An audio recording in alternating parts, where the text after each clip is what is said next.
I will now, together with Christer Bohm, who is the co-founder of Net Insight, talk about technology. How technology is changing the live sports customer experience and availability. With Net Insight, we've been doing live sports for 20 years. We follow the development, we kind of work in traditional sports, and we're now, of course, looking into new trends such as esports. I think what we're seeing is that there's probably never been a time where the disruption is bigger than what we see today, which of course creates a lot of challenges, but also big opportunities for everyone.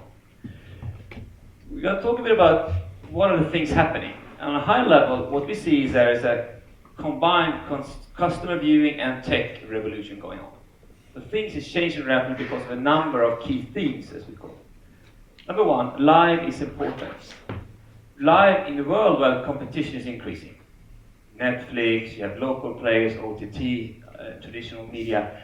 Competition is increasing, and live is actually one of the few content types that can actually help you differentiate as a broadcaster, OTT service provider. And we think that will remain very important. However, live production is becoming more complex.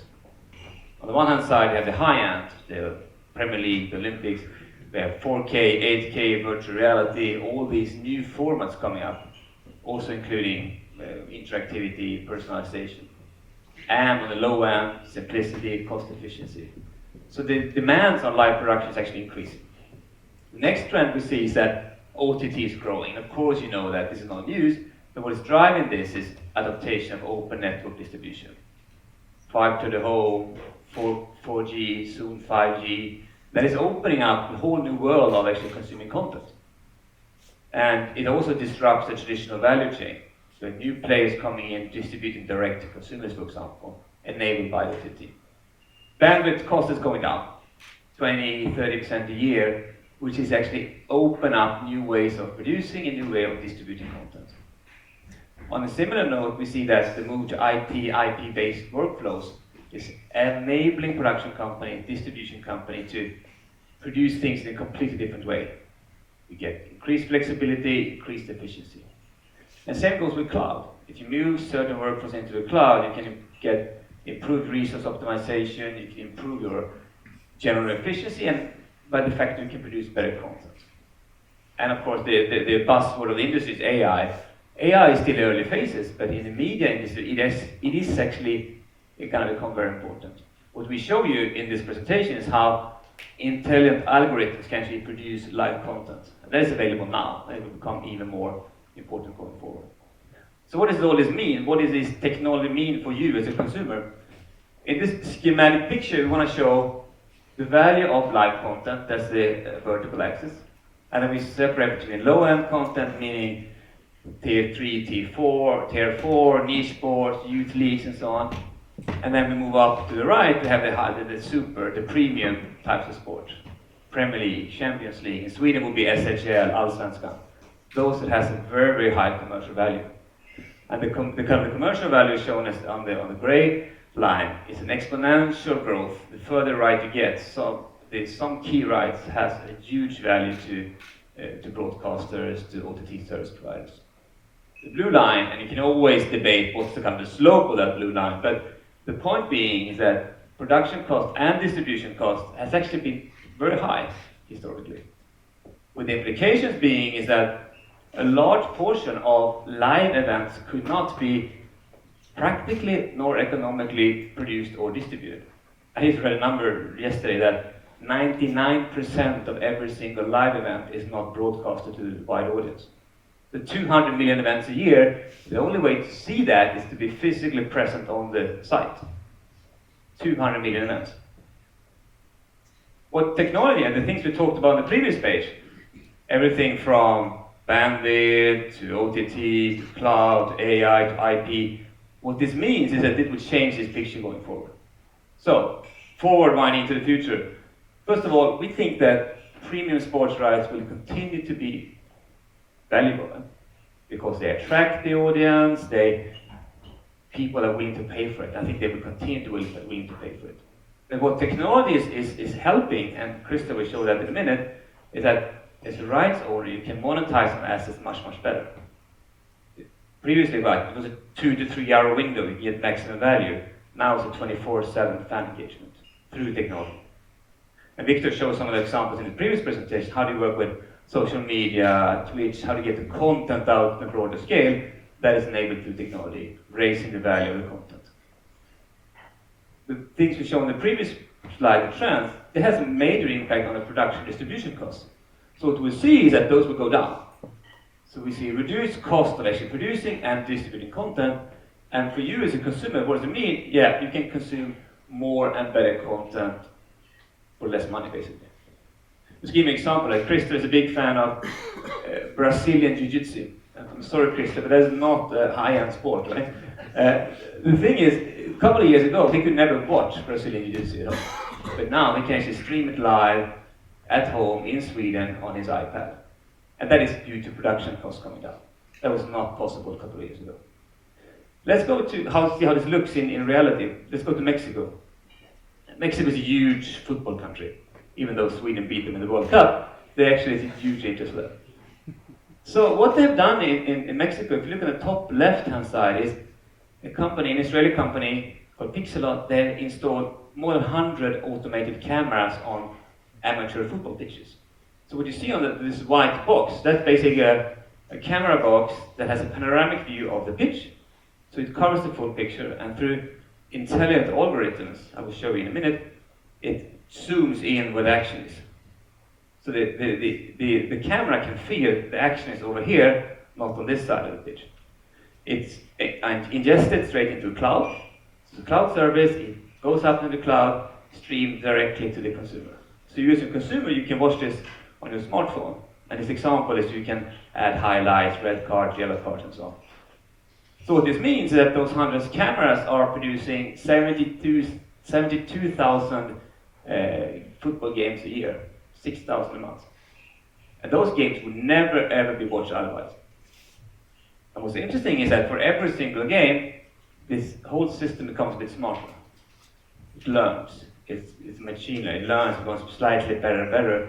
So the user experience improves for every single game. Lots of users, high fan engagement. And then of course some of you say, well, this is interesting, but this is not relevant for high-end sports. I would say yes and no. Because what happens then is the Mexican Football Federation, they've actually installed all these cameras also on professional venues. So men, women, youth leagues, all of them are using the system for video coaching, so real-time video coaching. Even the Mexican national team, FC Barcelona, Bayern Munich, every single Premier League club, they're using this kind of automated system for video coaching. Then of course the next step is that, okay, when will this become broadcastable? For example, I bet a lot of you watched Champions League yesterday, and in a Champions League arena, it's between 30 and 40 different cameras. And the question I ask myself, will everyone need to be manually operated in the future? I don't know. And again, how can technology, through intelligence, optimization, cloud services, OTT, that is actually helping to get you as a consumer a much, much better experience. So let's see how this looks then. And I want to show you 3 sports. It's football, it's basketball, and ice hockey. And again, there are different algorithms for each of these sports who can detect where the action is or where the action not is. And what we're going to show you now is that there's not a single person involved in the camera shooting of these scenes. And I think you ask yourself, if you didn't know that, would you see the difference? Some of the experts of you might do it, but I think it's actually pretty fascinating quality. The commentator in the ice hockey game is not automated, by the way.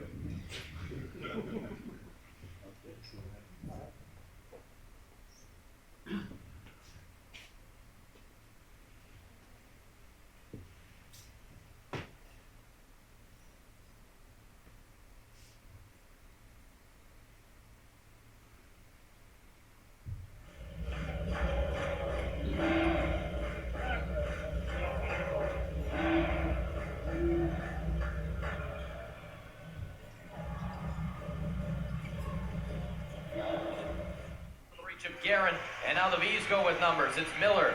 Left wing feed Bowes. Cassidy Bowes waits up, sends it in behind the net. Breaking up that scrum was Manet. He'll take a body check, get it along the wall for Nightingale. He'll quickly send it out to center for Guerin. He overskated it at center, recovered nicely, plays it back in. 8.5 minutes gone.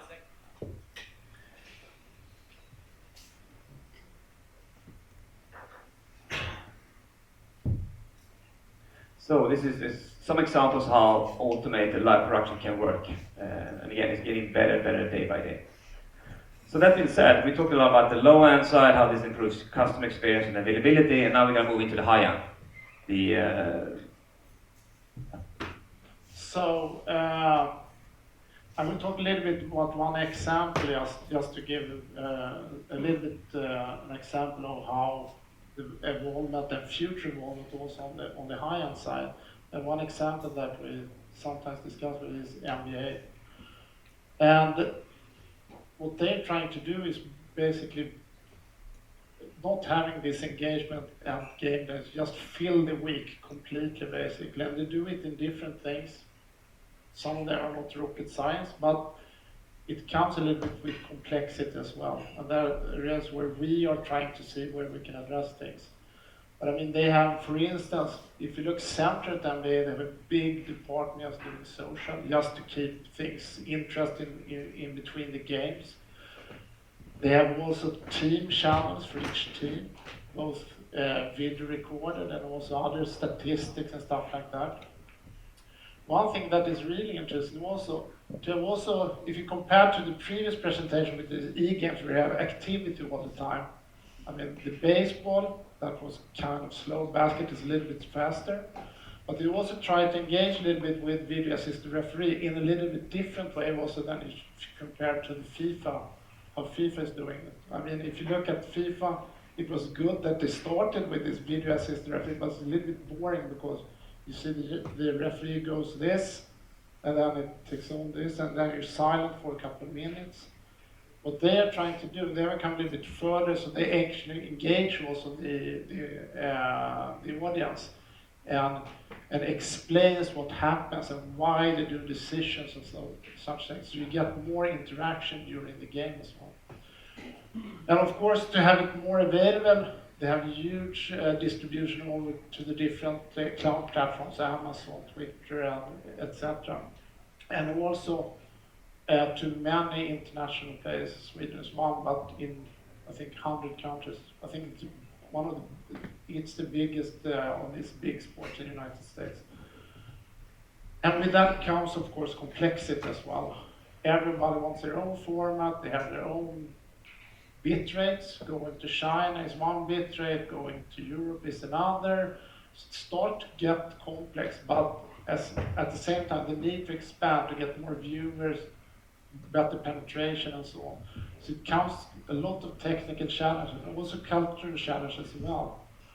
Because normally, not every time, but ESPN is one of the main producers, and when they send it further to other markets, it's the ESPN produced feed that goes out. And that can be a cultural difference if you send it, for instance, to Middle East. Beer is not so popular, cheerleaders is not so popular. So they need also to change how they produce and do it more flexible now, since they have a bigger market. And what they are a little bit afraid of is actually to drown in complexity and it's staffing and make it very complex as young. So what we are looking into then is how can you solve this in a better way, basically. If you flip to the next one. So what we are looking into now, from an at-the-site perspective, but also to preach a little bit outside our companies also. I mean, traditionally you did everything but OB production based. You have the bus, you produce everything locally. For a long time, it's talked about remote production. I think Sweden is probably one of the countries that has come furthest in that. Basically, to centralize the production facility, better utilization, you can use better skills and so on. What we see also now, in parallel with AI production and the move over to cloud and IT type of equipment and infrastructure, is also to shift a little bit over to distributed. And that means that you can take this further, basically, and meaning that you can use resources that are external. You don't need to bring everything to one place. You can start producing parts of the production outside and use external skill, external resources, and also doing different part of production.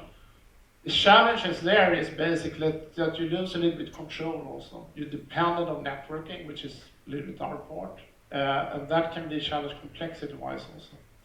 And also you don't see your co-workers in the same way and so on. So you need to change your workflows a little bit.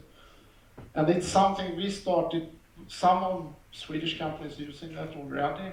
Internationally, it's great interest, but it's not really there yet. So in a couple of years, probably it will happen.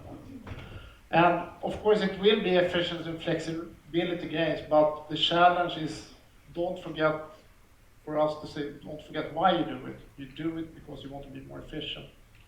Because many technology shifts, in the end you say, we succeeded with technology shift, but it was much more complex than the previous thing we did. So here we try to think about how can you do that and still reducing complexity. You can flip to the next one. So it's a little bit an illustration of it that you have here. You bring less in to this, but you don't do everything centrally.